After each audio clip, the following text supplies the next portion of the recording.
All right, I'm back as part of DustCS's ongoing coverage of ESL Challenger Atlanta, and I'm here with CacaNito coming off of their win against the Mongols to lock in a spot in playoffs. Now, I wanted to start off by asking you, you guys have had a very strong run here so far, especially Mongols. We saw them earlier in the day taking down complexity in a labor game, but you guys seem to almost make it look easy. What do you think was like your big ace in the sleeve to beat the Mongols? I think we just played like we prepared against every opponent we did, and we played like we know like they have different playstyles, so we kind of had to play kind of aggressive against them if we want to win. So we just like focused to counter play on them, play a little bit aggro than usual. So yeah, that was kind of our preparation. And what's your sort of assessment of their play style? Like obviously as a Mongolian team, they lean more into the Asian style. But is it like is it a unique player style, or do you think something you guys have sort of seen before? I think like I don't know, they have maybe Asian play style, but it's kind of different a bit from European. So like they're playing kind of different, and it's working for them. So yeah, I don't know. We just kind of find our way to beat them.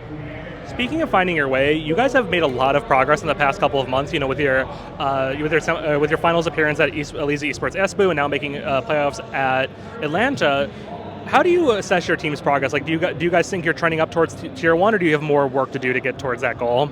I think yes, we are progressing good. We did some. We had good results back in the last tournament and in the previous ones. So I think we are doing a good job, and we are just continuing to its last tournament of the year. So we are having a lot of fun, and it's working for us right now. One thing I wanted to ask you, or CacaNito, if I got the chance, was sort of talk about the state of North Macedonian CS. I feel like it's made very significant strides in the past couple of years. Of course, to talk about you and CacaNito, you're on a top European project now. But other players, like we've seen, Nino have a great career in the past couple of years. I believe Too High on Gucci Gaming Academy, and then one name I'm for Zikaz, who was recently on Ikla. Why do you think the North Macedonian scene has blossomed so much recently?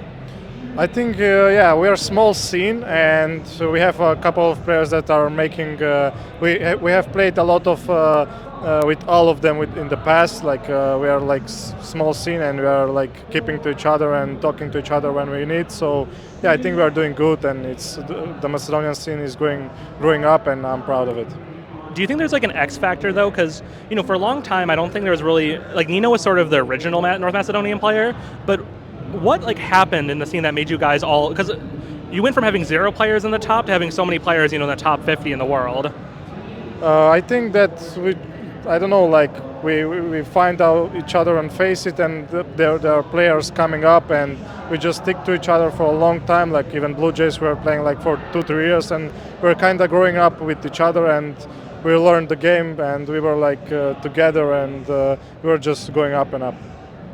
Now, we've heard some rumors that CacaNito might be moving on to Heroic, and I know you obviously probably can't talk about them because she's a close confidant of yours, but when we interviewed you earlier in the year, you mentioned the fact that CacaNito was a big motivator of joining Apeks at the time.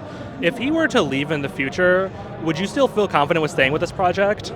Of course, I'm here to play with Apeks. Like there will be rumors all the time, so I cannot comment anything on that. So I'm here back to play for Apeks, and I'm gonna do my job.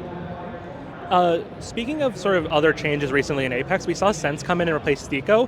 What's your assessment of the young Norwegian player? Has he impressed you since joining the team? Yes, he's doing good lately. He was not playing these roles before back in his academy team, so he's doing good in like his new roles here, and it's all good for us, and we are like taking more space than usual. And now, final question for you. I've been asking all the European players about what their plans are sort of in leisure when they're not at the event space. What's like the one like fun touristy American thing you're trying to do while you're here in America? Actually, it's my first time in America here, so I just want to explore it after I finish this tournament. So it's gonna be nice to see America for the first time. So I'm hoping to see it soon. Any places you're trying to get to? The aquarium, the Coke Museum, get some barbecue. What's like the one thing you're trying to get? If you're trying to get your money's worth out of America. Actually, I haven't looked anything, but I hope I will. My people will guide me into like what should I see. So yeah, I'm looking forward to it. All right, and so hope possibly we might see you guys taking the trophy with you on your tourist adventures through Atlanta. Thank you so much for your time, and we'll see you guys in action later in the tournament.